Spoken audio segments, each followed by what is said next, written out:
I'm Edie Lush, and I'm here in the Hub Culture Pavilion in Davos, day 2. Very happy now to be joined by Sheila Marcelo. You're the founder and CEO of Care.com. Yes. Tell me first a little bit about that. Thanks for having me, Edie.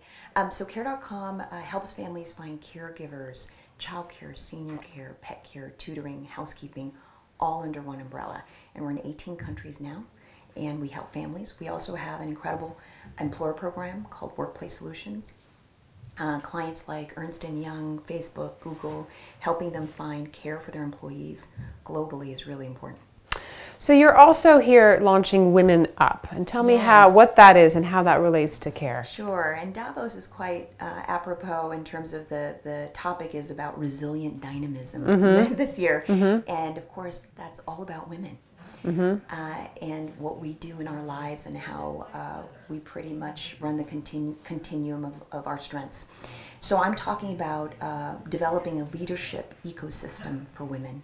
And Women Up was actually inspired at the World Economic Forum in Dalian in 2010. I'm a young global leader, and they asked me to speak on what was my definition of quality growth.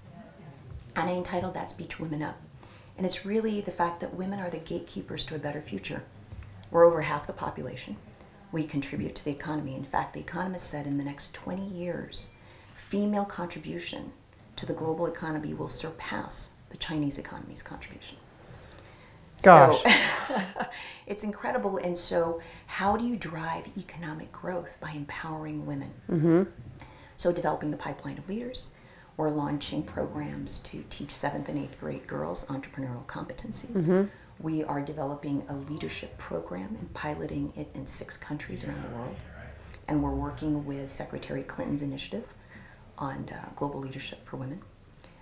So there's a lot of initiatives, and we're pretty excited about it, and building an entire platform that's never been built, and collaborating with all the different women's organizations as well.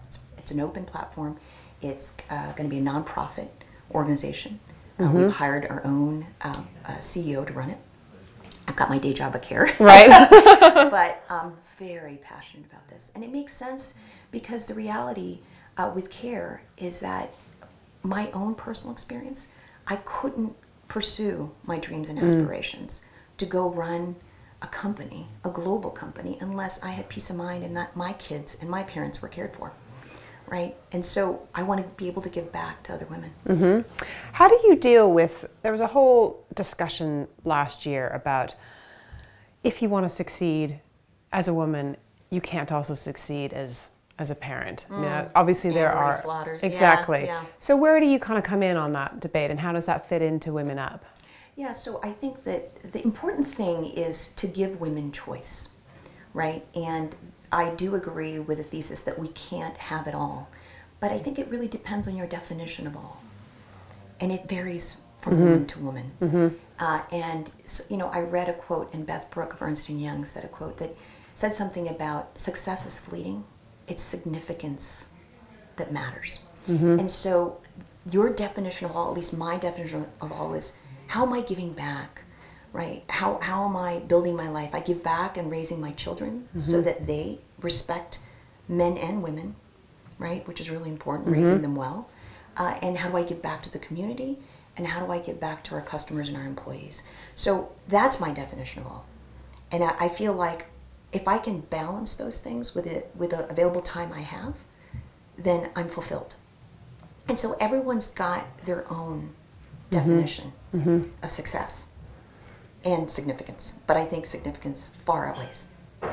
How do you get companies, governments to change laws about encouraging part-time work, which isn't just important for women, but also important for people who have parents who are getting more elderly, people who want to do something else? How do you encourage that kind of flexibility, if you like? Yeah, I think I probably follow the philosophy of Frances Perkins, and she's just an incredible inspiration in terms of how she fought the system and fought for rights for workers.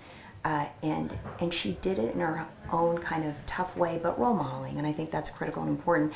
I believe in sort of the private sector leading the way, and employers showing the way around, here are the kinds of things that we're doing, and then developing a kind of a private-public partnership to support it. But I think as leaders, as people who run companies, we've got to think about what are we doing for our employees instead of counting on the government, and then going to the government and saying, since we're playing our part, it'd help if you also supported these policies. Thank you so much for coming into the Hub Culture Pavilion. I'd like to talk all day, but we're going to leave it there. Thank you very much, Sheila. Thanks for having me, Edie. I'm Edie Lush.